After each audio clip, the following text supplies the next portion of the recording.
BNP নিয়ে আসলে আপনার অনেক বক্তব্য আছে, এরপরে আজকে যে অভিযোগটি আসলে জামায়াতের কাছ থেকে এসছে, মানে বিরোধীরা বলার চেষ্টা করছে যে চাকরিতে এখন আর মেধার দরকার নাই, বিএনপির একটি পদ থাকাই সর্বোচ্চ যোগ্যতা। যদিও আপনি এখন সরাসরি বিএনপির নেতা নন, মানে বিএনপির একটি পদ থাকাই কি আসলে বিএনপির জন্য এখন একটা যোগ্যতা? আমরা যখন অনুষ্ঠানটা শুরু করি, আপনি শেষ করেছিলেন একটা বাক্য দিয়ে যে ডক্টর ইউনূসের আমলের সাথে এই আমলে কতটুকু পরিবর্তন হলো। আমি যদি আরেকটু আগে ফিরে যাই, শেখ হাসিনার আমলের সাথে এই আমলের কতটুকু পরিবর্তন হলো।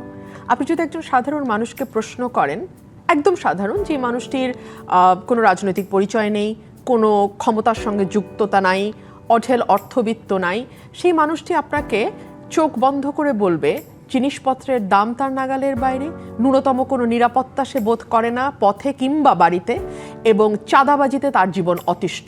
যদি তার কোনো মামা খালা খালু রাজনৈতিক কোনো বড় কর্তা ব্যক্তি না হয়ে থাকেন এবং তার নিজস্ব বিশাল অগাধ সম্পদ না থাকে, তাহলে আসলে তার জন্য বাংলাদেশের মতো অনিরাপদ জায়গা খুব কমই হয়। এবং আজকে যেই বিষয়টি আমাদের আলোচনায় এসছে যে পদই যথেষ্ট, আর কোনো যোগ্যতার প্রয়োজন নাই, দেখুন ঠিক এই বিষয়টির বিরোধিতা করেই কিন্তু গণ অভ্যুত্থানের জন্ম হয়েছিল, তাই না? যে আমরা মেধার ভিত্তিতে যাব নাকি কোটার ভিত্তিতে যাব, সেটা ছিল আমাদের প্রথম পা ফেলা। এই আন্দোলনের গণ অভ্যুত্থানের শুরুটা ছিল সেখান থেকে। সেই জায়গায় যদি আপনি দেখেন, বিএনপি ক্ষমতায় আসতে না আসতেই বাংলাদেশ ব্যাংকের গভর্নর নিয়োগের কথা আপনার মনে থাকবে, যেই পদটি অর্থনীতির, আমি বলবো যে বাংলাদেশের অর্থনীতির পলিসি মেকিং থেকে শুরু করে প্রতিটি ব্যাংক কিভাবে চলবে, ব্যাংকের স্বচ্ছতা কিভাবে নিশ্চিত হবে এবং সে স্বচ্ছতা নিশ্চিতে কি কি পদক্ষেপ নেওয়া হবে, তার পুরোটাই কন্ট্রোলড বাই বাংলাদেশ ব্যাংক। তো সেই বাংলাদেশ ব্যাংকের তৎকালীন যিনি গভর্নর, তাকে কিভাবে সরানো হয়েছে এবং বিএনপির নির্বাচনী পরিচালনা কমিটির একজন ব্যক্তিকে, যিনি একই সঙ্গে গার্মেন্ট ইন্ডাস্ট্রিরও মালিক, মানে ফ্যাক্টরি আছে তার, কিসের যেন, সোয়েটার ফ্যাক্টরি বোধ হয়, হ্যাঁ সোয়েটার ফ্যাক্টরি।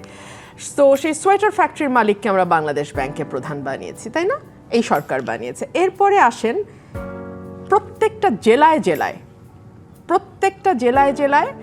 যেই জেলায় যে এমপি ক্যান্ডিডেট ফেল করেছে, অর্থাৎ জনগণ এই বিএনপির ভরা জোয়ারের সময় যাদেরকে ভোট দেয় নাই, সেই মানুষগুলোকে জেলার মাথা হিসেবে বসিয়ে দিয়েছে।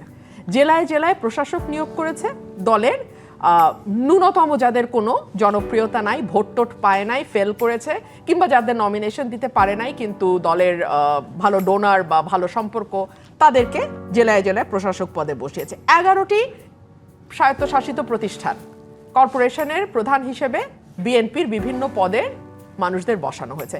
বিসিবিকে বলা হয় বাবা চাচার দোয়ার একটা বোর্ড, মা বাবার দোয়া।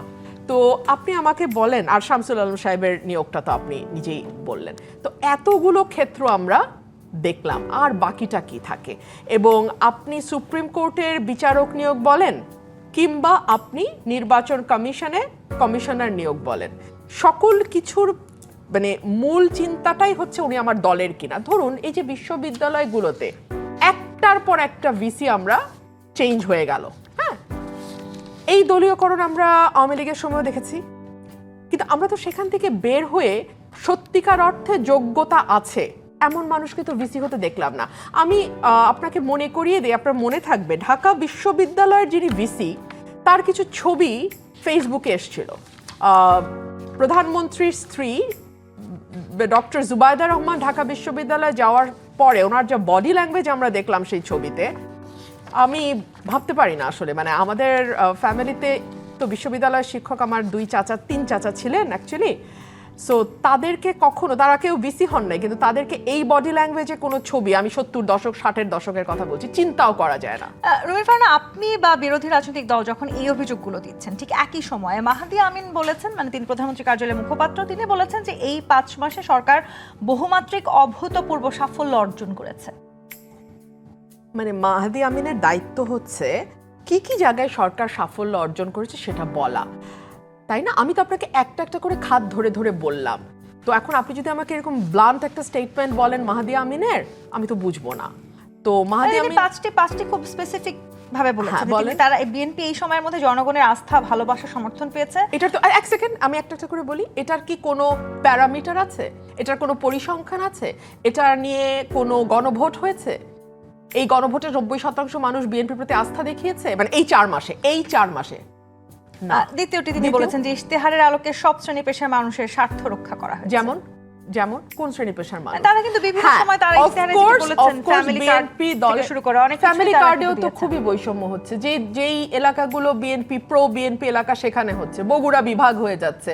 আগে আমরা দেখতাম সমস্ত বরাদ্দ গোপালগঞ্জ যাচ্ছে, এখন আমরা দেখছি আমাদের শাহ আলমের মানে ইউনিয়ন পরিষদের চেয়ারম্যান ছিলেন, if I am not wrong, তার পরিবারের নামে এতই রাজকীয় পরিবার তার, যে তার ভাইয়ের মেয়ে, নিজের 2 ছেলে, সবার নামে জেলায় জেলায় হচ্ছে। হ্যাঁ, ডেফিনেটলি নিজের দলের লোকজনকে তো বিএনপি পুনর্বাসন করছে। 3 নম্বর কি বলেছেন মাদিয়া? স্বল্প সময়ের চ্যালেঞ্জ মোকাবেলায় সরকারের সফলতা। কোন চ্যালেঞ্জ সরকার মোকাবেলা করেছে স্বল্প সময়? আমরা বরং উল্টো দেখেছি যে অদ্ভুত সব ঘটনা ঘটছে যেটা বাংলাদেশের ইতিহাসে কোনোদিন হয়নি। বাংলাদেশের ইতিহাসে এখন সংসদে বিভিন্ন দেশ বিষয়ক মৈত্রী কমিটি হচ্ছে। আমি জানি না, আমার বন্ধু শামীম পাটোয়ারিও ছিলেন সংসদে, দীর্ঘ সময় শামীম পাটোয়ারি কাজ করেছেন। আপনি কি কখনো দেখেছেন? ফারহানা, আপনি যেহেতু বললেন, আমি একটু পরিচয় করে দিতে চাই আমার দর্শকদের সাথে। আমাদের সাথে যুক্ত হয়েছেন ব্যারিস্টার শামীম হায়দার পাটোয়ারি, মহাসচিব জাতীয় পার্টি। আপনাকে স্বাগত রাজকাহনে। যে জায়গায় আলোচনায় আমরা ছিলাম ব্যারিস্টার ফারহানা, এরপর তিনি যেটি বলেছেন যে জনগণের স্বাধীনতা ও দেশের সার্বভৌমত্ব সর্বোচ্চ অগ্রাধিকার ও গণমানুষের প্রধানমন্ত্রী রাষ্ট্রনায়কোচিত নেতৃত্ব। ময়রা কি আর নিজের মিষ্টি খারাপ বলবে? ওনার সরকার, ওনার প্রধানমন্ত্রী, উনি তো তাকে বলবেনই বেস্ট প্রধানমন্ত্রী। মানুষ কি বলেন? এবং এই যে সার্বভৌমত্বের কথাটা আপনি বলছেন না, সার্বভৌমত্ব নিয়েই সবচেয়ে বড় প্রশ্ন উঠছে। কি এগ্রিমেন্ট হলো আমেরিকার সাথে? কেন সেটা নিয়ে সংসদে একটা দিন আলোচনা হলো না? কেন যুক্তরাষ্ট্র 250 বছর পূর্তি বাংলাদেশ সংসদ ভবনের ভেতরে খোলা মাঠে স্পিকার, ডেপুটি স্পিকার, মানে এই কয়েক মাসে তার মানে বিএনপি কে নানান রকম সমালোচনার মুখোমুখি হতে হয়েছে, মানুষ তাই বলছে। জি, মানে আমি একটু ব্যারিস্টার শামীম হায়দার পাটোয়ারি আপনার কাছে আসি। দলীয় পদ না মেধা, মানে এই আলোচনাটা আজকে হয়তো হওয়ার কথা ছিল না, কিন্তু জামায়াতে ইসলামী সহ বিরোধী রাজনৈতিক দল যখন নতুন করে আবার এই অভিযোগটি সামনে আনলো, এই আলোচনাটা আমাদের করতেই হচ্ছে। তাদের অভিযোগ হচ্ছে বিএনপি সমস্ত জায়গায় আবারও নতুন করে দলীয় লোকেদেরকেই নেতৃত্বে এনেছে এবং দলীয় লোকদেরকেই তারা সব জায়গায় চাকরিতে বহাল করছে। মানে এই অভিযোগটাকে আপনারা কিভাবে দেখেন? অবশ্যই সত্য, এটাই করেছে। তবে ডক্টর ইউনূসের সময় জামাত তার মতো করে লোকগুলোকে নিয়োগ করতে পেরেছিল, বিএনপি সেখান থেকে কিছু জামাতের লোককে সরিয়ে পরিপূর্ণ বিএনপির লোককে দিচ্ছে।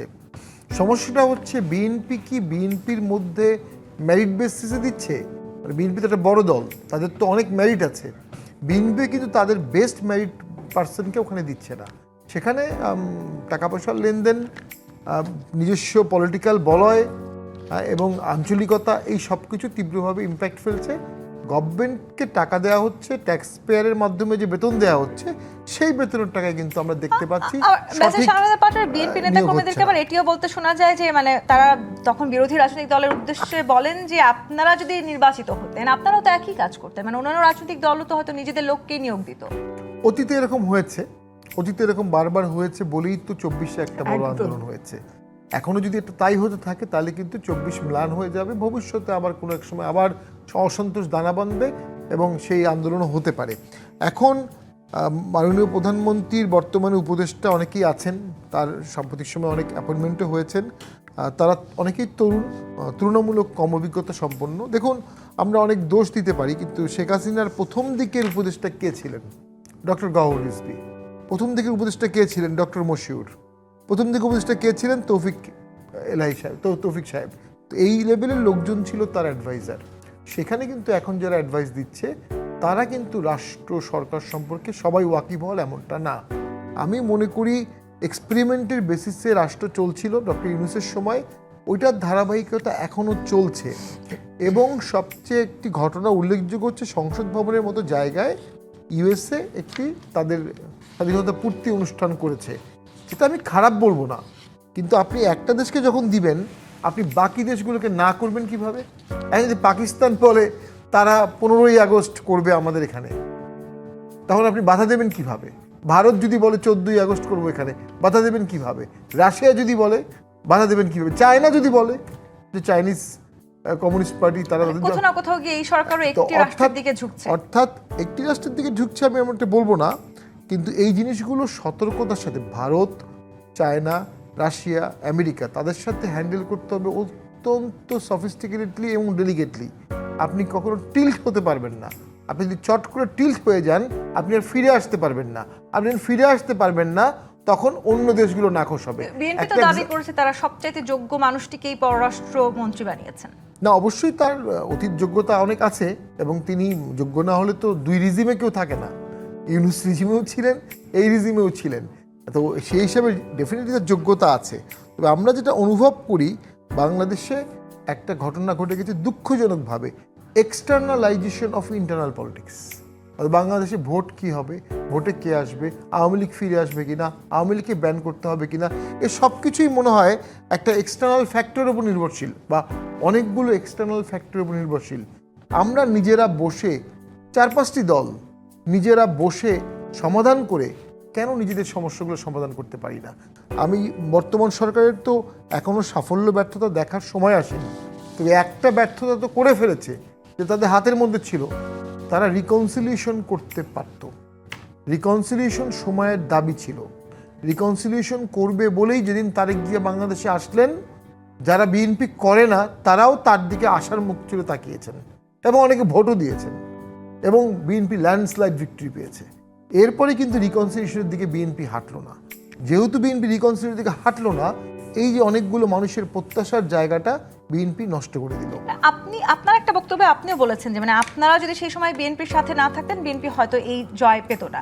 মানে এটাকে আসলে আপনি ঠিক কিভাবে মূল্যায়ন করেন? মানে জাতীয় পার্টিকে আসলে জাতীয় পার্টির সাথে না থাকলে বিএনপি জয়ী হতো না, এটাকে কি আমরা এভাবে বলিনি। দেখুন, এই 2-3 দিন আগে মহামান্য পদত্যাগ করলেন, তার প্রতি আমার কোনো ব্যক্তিগত সিম্প্যাথি, তাকে আমি চিনিও না। মহামান্য পদত্যাগ করেছেন, এটা স্বাস্থ্যগত কারণে, এটা কেউ বিশ্বাস করে না। এখানে প্রেশার ছিল। একজন সাংবাদিক বলেছে বিশেষ এজেন্সির প্রেশারে ওনাকে ডেডলাইন দিয়ে দেওয়া হয়েছিল। চুপ্পু সাহেব যদি রাষ্ট্রপতি না থাকতেন, বা সে 2 বছর আগে বা 1.5 বছর আগে পদত্যাগ করতেন, দেশে ভোট হতো না, বিএনপি ক্ষমতায় আসতে পারতো না। সেম ফর ওয়াকার সাহেব। ওয়াকার সাহেব এবং চুপ্পু সাহেব ছিলেন বলে দেশে ভোট হয়েছে, বিপ্লবী সরকার বা অ্যাডভেঞ্চারাস সরকার হয়নি, বিএনপি ক্ষমতায় আসছে। এখন জাতীয় পার্টি এর বাইরে গিয়ে তো এখনো পর্যন্ত করার কিছু সুযোগ নেই, মানে এখনো সুযোগ নেই। জাতীয় পার্টি ভোটে যাওয়ার কারণে জামাত এবং এনসিপি ভোট বর্জন করতে পারেনি। জামাত, এনসিপি এবং ইউনুস সরকারের একাংশের একটা ইচ্ছা ছিল দেশে ভোট হবে না, সময় মতো জামাত বা অন্য কেউ ভোট বর্জন করবে, দেশে তখন দীর্ঘমেয়াদী অনির্বাচিত সরকার থাকবে অথবা বিপ্লবী সরকার হবে। মানে যে সময়টাতে আমরা আসলে যোগ্যতা নিয়ে আলোচনা করছি, সেই সময়টাতে বৈষম্য থাকবার কথা না। রুমিন ফারহানা, আপনি সংসদে দাঁড়িয়ে একটি বক্তব্যে আমি দেখছিলাম, আপনি বলেছেন যে সরকার দলীয় হুইপ কিংবা বিরোধী দলীয় হুইপ কেউই আসলে আপনার না, সেই কারণে আপনি আসলে পুরো দৃষ্টি আকর্ষণ করছিলেন স্পিকারের। এই সময়টাতে দাঁড়িয়ে আসলে সবাই তো সবার হওয়ার কথা ছিল, সেই জায়গাটিতে আমরা কেন পৌঁছাতে পারিনি? উত্তর নিব জিপেচ ইস্পাত নিবেদিত রাজকাহন থেকে বিরতি নিয়ে ফিরছি, সাথী থাকুন।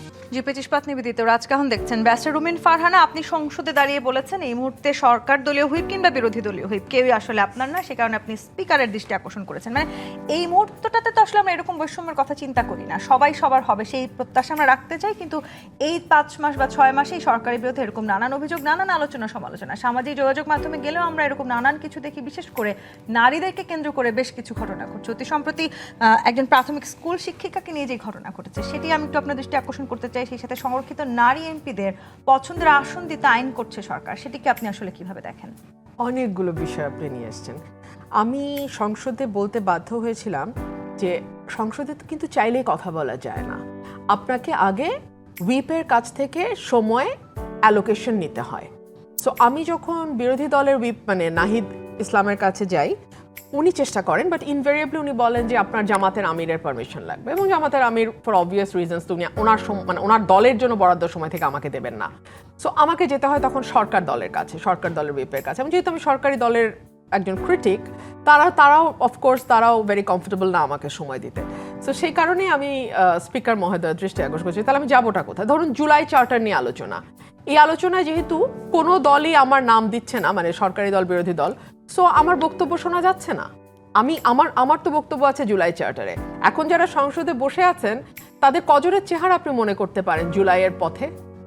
আমার চেহারা নিশ্চয়ই আপনাদের মনে আছে। কজন বলতে পারে যে তার বাড়ি ভাঙচুর হয়েছে, তার গাড়ি ভেঙেছে? আমার বাড়ি ভাঙচুর হয়েছে, আপনাদের চ্যানেল রাত 2টো বাজে আমার বাড়িতে গেছে, আমি ফেসবুক লাইভ করেছি।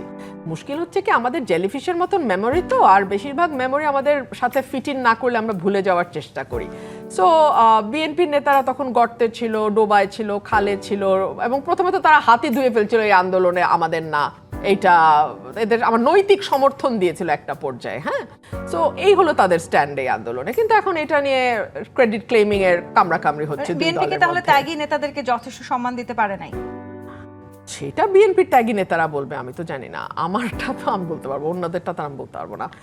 আর দুই হচ্ছে আপনি আরেকটা যেটা বললেন যে বৈষম্যমূলক এবং ঘটনা, আমরা তো আশা করেছিলাম যে ডক্টর ইউনূসের সময়ে আমরা যে একটা রাইট গ্রুপের উত্থান দেখলাম, আমরা একটা উগ্রবাদের উত্থান দেখলাম, সেটা কিছুটা হলেও সরকার নির্বাচিত হলে কমে আসবে। তখন কিন্তু একটা পর একটা মেয়েদের ফুটবল খেলা বন্ধ করা হলো, মঞ্চ নাটক বন্ধ করা হলো, গানের অনুষ্ঠান বন্ধ করা হলো, যাত্রাপালা বন্ধ করা হলো, নাটক বন্ধ করা হলো, সিরিজ অফ ইনসিডেন্টস কিন্তু হয়েছে ডক্টর ইউনূসের সময়। আপনারা যারা রাজনীতি করেন আপনাদেরকেও তো নানান সময় নানান রকমের ট্রলেরও মুখোমুখি হতে হয়। হ্যাঁ হ্যাঁ, মানে অফকোর্স। সো ওগুলা বাদই দিলাম, মানে এর বাইরেও একেবারে মানে ফিজিক্যালি অনেক হেনস্থার শিকার হতে হচ্ছে বাংলাদেশের নারী সমাজকে। তো সেই জায়গা থেকে আমরা ভেবেছিলাম একটা পরিবর্তন হয়তো আসবে, কিন্তু আমরা দেখলাম ধরুন ব্রাহ্মণবাড়িয়ায় বনলতা এক্সপ্রেস, যেটা সরকারের অনুমতি নিয়ে ছাড়পত্র নিয়ে সারা বাংলাদেশে প্রচারিত হলো, সেটার জন্য আমাকে ব্রাহ্মণবাড়িয়ায় প্ল্যাকার্ড নিয়ে পথে নামতে হলো, মানববন্ধন করতে হলো, এবং তারপরের দিন ঠিকই প্রচার হলো। কিন্তু তার আগে আমরা কি দেখলাম, প্রায় 20 গাড়ি পুলিশ পাঠিয়ে এটা বন্ধ করার উদ্যোগ নিল সরকার। তো তার মানে সরকার কাদেরকে পেট্রন করছে, সরকার কাদেরকে সহযোগিতা করছে? সরকার হয়তো সেই সময় মবটাকে সামলাতে চাইছিল, সেই জায়গাটিতেও তো হতে পারে। যদি সরকার 20 গাড়ি পুলিশ দিয়ে এটা প্রচারের ব্যবস্থা করতো তাহলে আমি বুঝতাম যে সরকার তার স্ট্যান্ডে অটল, কিন্তু এটা তো কম্প্রোমাইজিং গভর্নমেন্ট, তারা তো ভয় পেয়ে যাচ্ছে। যে শিক্ষিকার কথা আপনি বললেন, এটা বিচ্ছিন্ন কোনো ঘটনা না। দুদিন আগেই আপনি দেখেছেন জামাতের একজন এমপি 70 বয়স 12 বছরের একজন কিশোরী বা মানে শিশুকে নিয়ে, 12-14 বছরের শিশুকে নিয়ে উনি ধরা পড়েছেন। সো ওনাদের আবার একটা সুবিধা আছে, ওনারা যে কোনো কিছুই মুতা বিয়ে, অমুক বিয়ে, তমুক বিয়ে বলে পার পেয়ে যান। সো যেই সমাজে আসলে এই ধরনের নোংরামি একটা স্বাভাবিক বিষয়ে পরিণত হয়, স্বাভাবিক বলছে এই কারণে যে আইন প্রণেতারা এগুলো নিয়ে ধরা পড়তেছেন। সো এটা তো আসলে তাহলে বলতে হবে যে এটা একেবারে টপ লেভেল পর্যন্ত এটার একটা নর্মালাইজেশনের ঘটনা ঘটছে। তো সেরকম একটা সমাজে রবীন্দ্রসঙ্গীত বন্ধ হবে, স্বাভাবিক আনন্দ উচ্ছ্বাস, মানে যেটা আমি আমার ব্যক্তিগত পরিসরে কাউকে ক্ষতি না করে করছি সেটা বন্ধ হবে, আমার গান শোনা বন্ধ হবে, কারণ তখন সবই হয়ে যাবে অশালীন, আর অশালীন কাজগুলো সমাজে এস্টাবলিশ হয়ে যাবে যে এটাই স্বাভাবিক, এটাই সাধারণ। সেই জায়গাটিতে কি আসলে আমরা যাচ্ছি কিনা? ব্যারিস্টার শামীম হায়দার পাটোয়ারি, নারীদেরকে নিয়ে এই নির্বাচনটাকে ঘিরেও অনেক আলোচনা ছিল, এবং কোন রাজনৈতিক দলই আসলে নারীদেরকে যতখানি পর্যন্ত মনোনয়ন দেওয়ার কথা ছিল কেউই দেয় নাই। সংরক্ষিত নারী আসনে যারা এমপি আছেন তাদের পছন্দের আসন দিতে সরকার আইন করছে, সেটি কি আসলে সত্যিকার অর্থে নারীদেরকে ক্ষমতায়ন করবার জন্য, নাকি নিজেদের দলের নারী যারা এমপি আছেন তাদেরকে ক্ষমতায়নের লক্ষ্যে? তাদের আসন দেওয়ার ক্ষেত্রে দুটো প্রবলেম হবে। ওখানে অলরেডি রেগুলার নির্বাচনে নির্বাচিত এমপিরা আছেন, তাদের সাথে এদের ক্ষমতার অ্যাডজাস্টমেন্ট কীভাবে হবে, এটা একটা প্রবলেম। আর লোকাল গভর্নমেন্টে গিয়ে আমি যেটা দেখেছি, মহিলা ভাইস চেয়ারম্যান এটা উপজেলা পরিষদে থাকে, আর প্রতিটি ইউনিয়নে 3 জন করে মহিলা ওয়ার্ড সভাপতি থাকেন, 3 জন করে থাকেন, প্রতি 3টি ওয়ার্ড মিলে 1 জন করে, তাদেরকে কোনো বরাদ্দ দেওয়া হয় না। যে উপজেলা চেয়ারম্যান তার কাছেই বরাদ্দ যায়, তিনি সেখান থেকে দয়া করে যদি মহিলা ভাইস চেয়ারম্যান কিছু বরাদ্দ দেবেন। তো যেটি মূলত দরকার আমি মনে করি এই মুহূর্তে এমপাওয়ারমেন্টের যে বরাদ্দ, আপনি সরাসরি লোকাল গভর্নমেন্টের নারী নির্বাচিত সদস্য যারা আছেন তাদেরকে মোটা বরাদ্দ দেন, তারা এমপাওয়ারমেন্ট করে ফেলবে। এখন আমি আরেকটা বিষয়ে খুব শঙ্কিত, গত পরশুদিন আইসিটি ট্রাইব্যুনালে নাগরিক সংলাপ ফোরাম নামে একটি নতুন সংস্থা, কিছুদিন পর এই ধরনের সংস্থাগুলো উদ্ভব ঘটে এক একটা নামে, তারা অসংখ্য অভিনেত্রী, নায়ক নায়িকা, তাদের নামে সাংবাদিকও আছে, তাদের নামে একটা অভিযোগ দিয়েছে। এদের মধ্যে 2-4 জন ছিল যারা সেই সময় আন্দোলনে বিটিভি ভবনে ভিজিট করেছিলেন, বাকিরা ওই সময় কোনো ভূমিকা পালন করেনি, বাকিরা বর্তমানে কথা বলছেন। অর্থাৎ বর্তমানে যারা কথা বলছেন ভোকাল, বাক স্বাধীনতার পক্ষে, কালচারাল রেভলিউশনের পক্ষে, তাদের মুখ বন্ধ করার জন্য আইসিটি ট্রাইব্যুনালে অভিযোগ করা হলো। এখন তো আপনি কথা বলতে পারছেন, ব্যারিস্টার শামীম হায়দার পাটোয়ারি, ব্যারিস্টার রুমিন ফারহানা সংসদে দাঁড়িয়েও তো সমালোচনা করতে পারছেন। আমি মনে করি রুমিন ফারহানা একজন অসাধারণ জুলাই যোদ্ধা, কারণ আমি তাকে তখন দেখেছিলাম, তিনি শহীদ মিনারে গেছেন, আন্দোলন করেছেন, মিছিল করেছেন ভয়াবহভাবে, এবং সেই অনুপাতে তাকে জুলাই পরবর্তী সময়ে জুলাই প্ল্যাটফর্ম তাকে কতটা ওন করেছে আই ডাউট। তাকে আরও বেশি ওন করা উচিত ছিল, এবং উনি স্বীকার করবে কিনা আমি জানি না। আমি মনে করি উনি আগেও পার্লামেন্টে ছিলেন, এখনও আছেন। আগের থেকে ওনার পার্লামেন্টে কথা বলার পথ সংকুচিত হয়েছে, অনেক বেশি সংকুচিত হয়েছে, অনেক বেশি সংকুচিত হয়েছে, এবং সেখানে আমি মনে করি হয়তো জামাতও তাকে স্পেস দিচ্ছে না, যেহেতু উনি অপোজিশনে আছেন। তো সেটি ওনার মতো পলিটিক্যালি সমৃদ্ধ এবং কনস্টিটিউশনালি আপনার এই সমৃদ্ধ। কথা সূত্র ধরে আমি একটু ব্যাসরুমিন ফারহানার কাছে ছোট করে একটু আসতে চাই। ব্যাসরুমিন ফারহানা, আপনি তো আসলে জনপ্রতিনিধি নির্বাচিত হয়েছেন নিজের যোগ্যতায়, যেটি বলছিলেন ব্যাসের শামীম হায়দার পাটোয়ারি। আপনি এখন হয়তো আপনার পার্লামেন্টে দাঁড়িয়ে কথা বলাটা আরও সংকুচিত হয়েছে। অন্য কোনো রাজনৈতিক দল আসলে আপনাকে কাছে টানার চেষ্টা করেছে কিনা? যদি আপনি সেই রাজনৈতিক দলের সাথে যুক্ত হতেন, আপনার কথা বলার জায়গাটি আরও বাড়ত বলে মনে করেন কিনা? মনে করি এবং শুধুমাত্র আমি আরেকটা ইন্টারভিউতে বলেছিলাম যে কেবলমাত্র সময় একটু বেশি পাবো বা শুধুমাত্র কথা একটু বেশি বলবো, কিংবা আমার পলিটিক্সটা আর একটু ইজি হবে, লোকালিও একটু ইজি হবে, কারণ সংগঠনের সঙ্গে থাকলে তো ইজি হয় লোকাল পলিটিক্স। সেই জন্য তো আসলে আমি কোনো দলে যাব না। আমার চিন্তার সঙ্গে, আমার আদর্শের সঙ্গে, আমার কাজের সঙ্গে, আমার পরিকল্পনার সঙ্গে তো সেই দলের এই বিষয়গুলোতে মিলতে হবে। হ্যাঁ, সো সেইটা যদি না মেলে সেই জায়গায় তো আর যাওয়ার প্রশ্ন ওঠে না। আর সেই সূত্র ধরে একটা কথা আমি বলি, আসলে 15 বছর যেই লড়াইটা আমরা করেছি, আমি করেছি, অসংখ্য মানুষ করেছে বিভিন্ন জায়গা থেকে, এই লড়াইটা আসলে একটা বেটার বাংলাদেশের জন্য। কিন্তু জুলাই পরবর্তী সময় আমরা দেখলাম মুখ পরিবর্তন হয়ে গেছে, কিন্তু অবস্থার কোনো পরিবর্তন হয় নাই। রাদার, আমি আজকে আপনাকে একটা ঘটনা বলি। আজকে আমি কোর্টে, আমার রুমে একজন ভদ্রমহিলা এসছেন, অত্যন্ত সম্ভ্রান্ত মহিলা, ওনার স্বামী কলেজ শিক্ষক ছিলেন, ঢাকা 18-তে ওনার বাড়ি। উনি চাঁদা চাচ্ছে লোকাল বিএনপি, ওখানে 60 লক্ষ টাকা ওনার জায়গাটা নিয়ে নিতে চাচ্ছে, 1.5 কোটি টাকার জায়গা। ওনাকে ইট তুলতে দিচ্ছে না, উনি প্লাস্টিক দিয়ে মুড়িয়ে ওই জায়গাটাতে উনি বসবাস করছেন। ওনার কোনো বাথরুম নাই, উনি পাশের বাড়িতে ওয়াশরুম ইউজ করেন, গোসল করেন পাশের বাড়িতে। এইভাবে ঘরে ঘরে চাঁদাবাজি, ঘরে ঘরে লুটতরাজ, ঘরে ঘরে মানুষের জীবনকে নরক করে দেয়া, এইটা অন্তত নিকট অতীতে হয় নাই বাংলাদেশে। কিংবা সংবিধান সংস্কার বা সংস্কারের কথা বলেন, একই সময় এনসিপি নেত্রীকে আমরা আপনার বিরুদ্ধে এই অভিযোগও করতে দেখলাম যে রুমিন ফারহানার মতো এমপি যখন সংবিধান সংস্কারের শপথ নেন না, তখন তো মনে প্রশ্ন জাগে। আচ্ছা, আমি একজন এনসিপি নেত্রীর জবাব গণমাধ্যমে এসে দেবো কেন? আমি তো ওনার জবাব ওনার পাশে বসে দিয়েছি, এবং এই জবাব আমি হাজারবার মিডিয়াকে বলেছি। আমি যেই সংবিধান রক্ষার শপথ প্রথমবার নিলাম, ওই দিন আধা ঘন্টার ব্যবধানে আমি সেই শপথ ভঙ্গ করে আরেকটা শপথ নেই কি করে?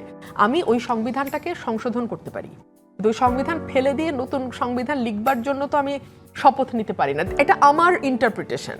এই ইন্টারপ্রিটেশনের সাথে আপনি একমত না হলে আপনি শপথ নেবেন, কেউ তো আপনাকে বেঁধে রাখছে না, কিন্তু আপনি আমাকে ধাক্কা দিয়ে শপথে পাঠাচ্ছেন কেন? এটা তো আমার স্বাধীনতা রে ভাই। সংশোধনের জায়গাটিতে আমরা আলোচনা করছি। ব্যারিস্টার শামীম হায়দার পাটোয়ারি, গণভোটে জুলাই জাতীয় সনদ অনুমোদিত হলেও সংবিধান সংশোধন না হয় নতুন রাষ্ট্রপতি নির্বাচনটি আমরা পুরনো নিয়মেই দেখতে যাচ্ছি, এবং সেটিও আসলে এবারও গোপন ব্যালট ব্যবহার হবে না, এবং রাষ্ট্রপতি নিয়োগেও বিএনপি আসলে দলীয় লোককেই নিয়োগ দেবে, এমনটাও আলোচনা সমালোচনা চলছে, বিশেষ করে বিরোধী রাজনৈতিক মহলে। মানে সব ক্ষেত্রে, মানে সর্বোচ্চ পর্যায় থেকে শুরু করে তৃণমূল পর্যন্ত, সত্যি কি তাহলে বিএনপি নিজেদের লোককেই নিয়োগ দিচ্ছে? অবশ্যই দিচ্ছে, এবং এটা খুব অস্বাভাবিক কিছু না, কারণ আপনি যখন ক্ষমতায় আসছেন, 2/3 মেজরিটি পেয়েছেন, আপনি আপনার লোককেই দিবেন। এর থেকে ডিপার্চার হবে এমনটা আমরা মনে করি না, আশা করাও ঠিক না। তবে যোগ্য লোককে দেন, ভালো লোককে দেন, এটা বিএনপির জন্য সুযোগ। বিএনপি যদি একটা ভালো লোককে, সর্বজন গ্রহণযোগ্য মানুষকে রাষ্ট্রপতি দিতে পারে, যিনি অপোজিশনেরও শ্রদ্ধা পাবেন, যিনি ক্রাইসিসে সাহসী ভূমিকা পালন করতে পারবেন। আমি গতকালকে একটা টক শোতে বলেছিলাম, বাংলাদেশে কোনো সেনাপ্রধান এবং কোনো রাষ্ট্রপতি কোনো ক্রাইসিসে তার নিয়োগকর্তার পক্ষে সাহসী ভূমিকা পালন করতে পারেনি। তবে দেশের স্বার্থে সাহসী ভূমিকা পালন করতে পারে এমন লোক দিলে এটা দেশের জন্য একটা ইনস্টিটিউশন হিসেবে দাঁড়াবে। রাষ্ট্রপতি পদটা একটা প্রতিষ্ঠান, এই প্রতিষ্ঠানটা যেন দাঁড়িয়ে যায়, এটা আমরা চাই। আরেকটা বিষয় আমি যেটা বলছিলাম, এই যে শিল্পীদের নামে মামলা করা, কথা বলার কারণে, এটা কিন্তু চায়নায় হয়েছিল, জিয়াং কিং করেছিল। সেই সময় 5 লাখের উপরে মানুষ মারা। জিয়াং কিং মাও সেতুংয়ের ওয়াইফ ছিলেন। 6.5 বিলিয়ন মাও সেতুংয়ের স্পিচ প্রিন্ট করে রেড বুক করা হয়েছিল, 6.5 বিলিয়ন। মানে 650 কোটি, এবং সবাইকে এটা মুখস্থ করতে হতো। স্কুলের টিচাররা সবাই এটা মুখস্থ করতো, স্কুলের বাচ্চারা মুখস্থ করতো। এখন আপনি জুলাই সনদ বা এই জিনিসকে তোতা পাখির মতো বাঙালিকে মুখস্থ করাতে চাচ্ছেন, আর যারাই এটার বিরুদ্ধে কথা বলছে তাদেরকে আপনি মামলা দিচ্ছেন। কোথায় দিচ্ছেন? ICT tribunal. এটা করা হয়েছিল কিসের জন্য? 71-এর জেনোসাইডের জন্য প্রিন্সিপালি। 24-এর গণহত্যা এটার মধ্যে জাস্টিফাই হয়। আপনি এখন 18 সালের ক্রস ফায়ার এটার মধ্যে নিয়ে আসছেন, ইতিমধ্যে চার্জশিট দেওয়া হয়েছে। আপনি 13 সালের ঘটনা এখানে নিয়ে আসতেছেন। ট্রাইব্যুনাল তো আস্তে আস্তে তার বাইটিং পাওয়ার হারিয়ে ফেলবে, এবং এত মামলা ওভারবার্ডেন হবে, ট্রাইব্যুনাল প্রকৃত শহীদদের প্রতি ন্যায় বিচার করতে পারবে না। মানে এই বিষয়গুলো নিয়েও বিএনপি যথেষ্ট আলোচিত হচ্ছে, মানে সুপ্রিম কোর্টের বিচারক নিয়োগ কিংবা সুপ্রিম কোর্ট সচিবালয়, মানবাধিকার কমিশন অধ্যাদেশ বিএনপি সরকার বাতিল করায় আদালত মানবাধিকার কমিশনেরও সেই আগের জায়গায় ফিরে গেছে। অপরদিকে আবার আমরা প্রধানমন্ত্রীর একেবারে জাঁকজমকবিহীন যে জীবনযাপন, সেইটি আসলে সর্বমহল নানান সময় প্রশংসা কুড়াচ্ছে।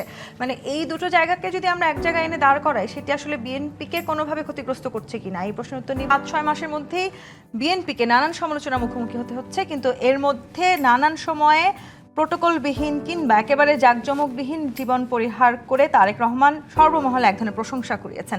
কিন্তু এই যে নিয়োগ কিংবা অধ্যাদেশ বাতিল ইস্যুতে আবারও তাকে গুরুতর প্রশ্নের মুখোমুখিও হতে হয়েছে। আমি যদি আপনাকে পাল্টে প্রশ্ন করি, এর মধ্যে কোনটা আপনার নাগরিক হিসেবে আপনার জীবনকে এফেক্ট করবে? প্রধানমন্ত্রী কি শার্ট পরলেন, কি জুতা পরলেন, কি ছাতা নিলেন, কোন গাড়িতে চললেন, নাকি নিজের পায়ের উপর নির্ভর করলেন, সেটা কি আপনাকে নাগরিক হিসেবে এফেক্ট করবে?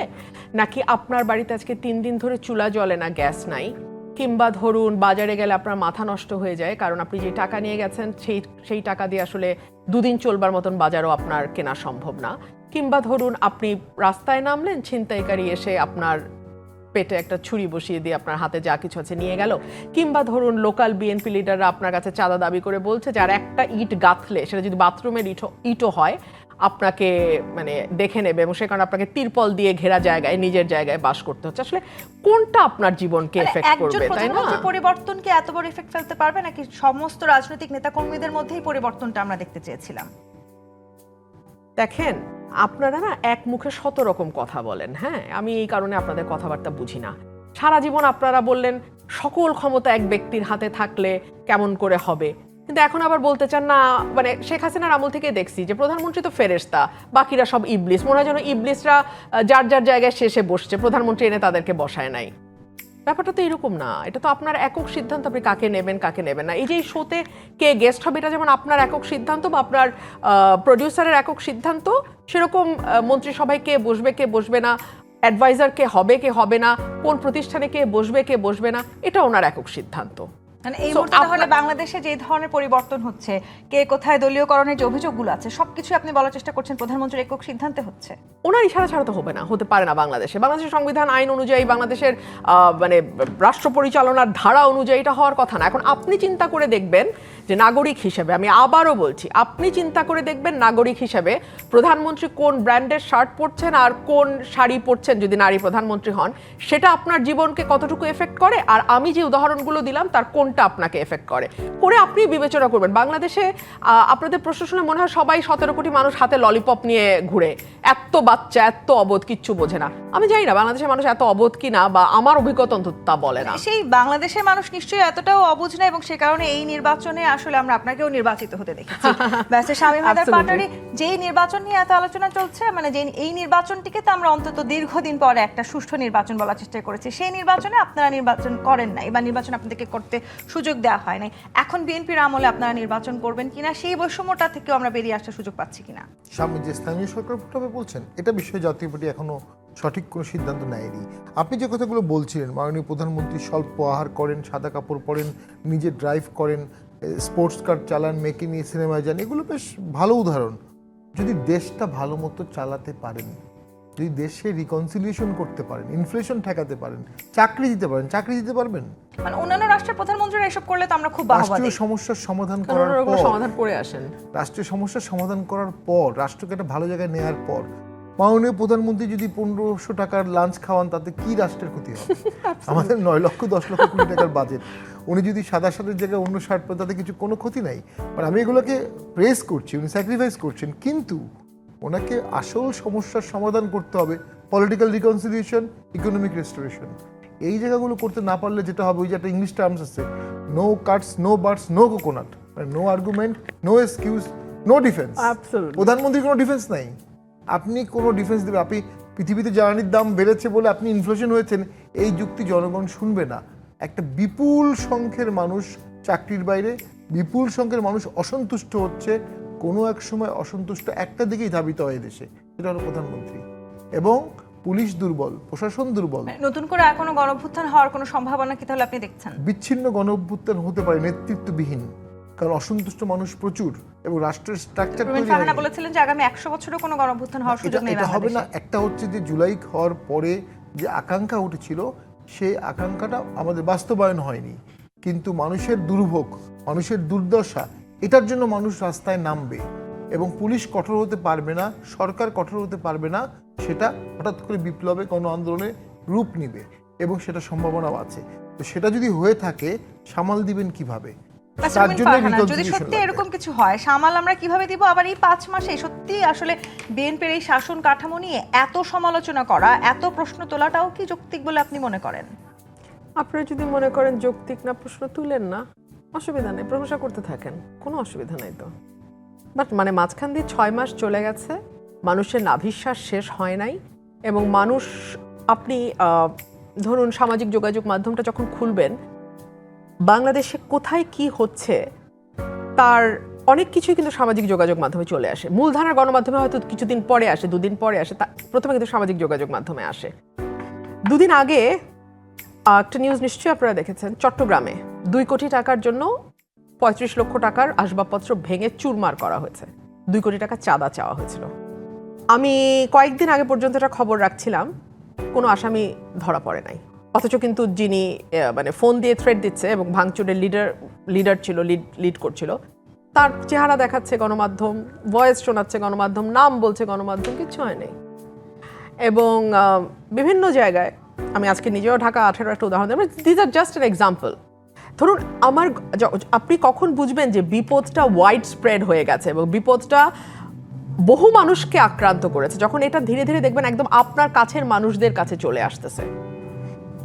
এই যে সরকার গঠনের পরপর, বিএনপি সরকার গঠনের পরপর, আমার যে ক্লার্ক, আমার মানে হাইকোর্টে আমার কাজ করে, মামলা ফাইলিংয়ের কাজ করে, তার একটা ছোট্ট জায়গা, সেটাও লোকাল বিএনপির লিডাররা দখল করতে গেছে। সো এগুলো তো আমি শুনতেছি, মাসের পর মাস ধরে এই কথাগুলো আমার কানে আসতেছে। আমার কাছে সাথে মানুষ দেখা করে বলতেছে যে আমার কনস্টিটিউয়েন্সি না, আমার এলাকা না, অন্য এলাকা, কিন্তু তারা বলার জায়গা খুঁজে পাচ্ছে না। শামীম একটা কথা বললো না যে বিক্ষিপ্ত বিচ্ছিন্নভাবে হতে পারে, এই মানুষগুলো পথে নামলে আপনি কি করবেন? তাহলে রুমিন ফারহানা, আপনিও কি মনে করেন যেহেতু এই মুহূর্তে আপনার আসলে বিএনপির কোনো দলীয় পদ নাই, তাহলে আপনিও আসলে আপনার যোগ্যতা কিংবা মেধা অনুযায়ী আপনার আসলে যে জায়গাটিতে যাওয়ার কথা, যতখানি বরাদ্দ পাওয়ার কথা, সেটা কি পাচ্ছেন? না, এখানে মানে for the first time in the history of Bangladesh জনগণের করের টাকা বন্টন হওয়ার কথা প্রত্যেক আসনে, এবং প্রতিটা এমপি সরকারি বিরোধী দলের এমপি, সরকারি দলের এমপি বলে কিন্তু কিছু নাই, হ্যাঁ, সবাই কিন্তু বেসরকারি এমপি, প্রত্যেকের সমান বরাদ্দ পাওয়ার কথা হয় নাই। On the top of that, জামাতকে মুখ বন্ধ করার জন্য 20 কোটি টাকা, হঠাৎ প্রধানমন্ত্রীর ইচ্ছা হলো আচ্ছা 20 কোটি টাকা জামাতকে দিয়ে দেব। কারণে মুখ বন্ধ করার জন্য? কারণ অন্য এলাকায় যে সরকারি দলের এমপিরা লুকিয়ে বরাদ্দ নিয়ে নিচ্ছে, জামাত সেটা নিয়ে প্রতিবাদ করছে, এটা নিয়ে যে তার কথা না বাড়ে, সো জামাতকে 20 কোটি টাকা দিল। কিন্তু এর বাইরেও তো আমরা আছি স্বতন্ত্র, আর এভাবে তো ইচ্ছা হলো দিলাম, ইচ্ছা হলো করলাম, এভাবে তো হয় না ভাই। এটা তো একটা সিস্টেম আছে, একটা রুল আছে। 300 জন এমপি সকলেই সমানভাবে তাদের বরাদ্দগুলো পাবে, তো হচ্ছে না, সেটা তো হচ্ছে না। সেটা কি আপনি মনে করছেন যে আপনি শুধুই বিরোধী দলে কিংবা আসলে স্বতন্ত্র দলে আছেন বলে বিএনপির কোনো ট্যাগ আপনার পাশে নাই? হ্যাঁ, নিশ্চয়ই, অফকোর্স, অবভিয়াসলি। কিন্তু সেখানে তো আসলে বিএনপিরও একটা খুব সুস্পষ্ট বক্তব্য আছে। তারা বলেছে যে যেই জায়গাগুলোতে এই মুহূর্তে বরাদ্দ সবচেয়ে বেশি প্রয়োজন, তারা ঠিক সেখানেই সেই পরিমাণ বরাদ্দ দিচ্ছেন। হ্যাঁ, মজাটা হচ্ছে কি, বাংলাদেশ দরিদ্র দেশ, ঘনবসতির দেশ, সে কারণে আওয়ামী লীগের সময় মনে হয় গোপালগঞ্জেই সবচেয়ে বেশি বরাদ্দ দরকার, বিএনপির সময় মনে হয় বগুড়াতেই সবচেয়ে বেশি বরাদ্দ দরকার, কিংবা জাতীয় পার্টির সময় মনে হয় যে রংপুরেই সবচেয়ে বেশি বরাদ্দ দরকার। এটা তো আমাদের দুর্ভাগ্য। কিংবা ধরেন ডক্টর মোহাম্মদ ইউনূসের সময় চট্টগ্রামেই খুব বেশি বরাদ্দ দরকার হয়ে যায়। সো আমাদের কপাল খারাপ। অন্য এলাকার মানুষ যতদিন পর্যন্ত না প্রধানমন্ত্রী পাবে ততদিন পর্যন্ত তাদের প্রশ্নটা আপনাকে আর করতে কোনো চাই, সুখের দলীয় আশা পদ নাই। না মেধা, এই মুহূর্তে তাহলে আপনি এই বাংলাদেশে দাঁড়িয়ে কোনটিকে বেশি যোগ্যতা সম্পন্ন মনে করছেন? বাংলাদেশ ডুবছেই তো কারণ আমাদের মেধার কদর হয় না। আমাদের মেধার কদর আজকের থেকে হচ্ছে না তা না, এটা বহু বহু বহু বছর আগে থেকে এটা শুরু হয়েছে।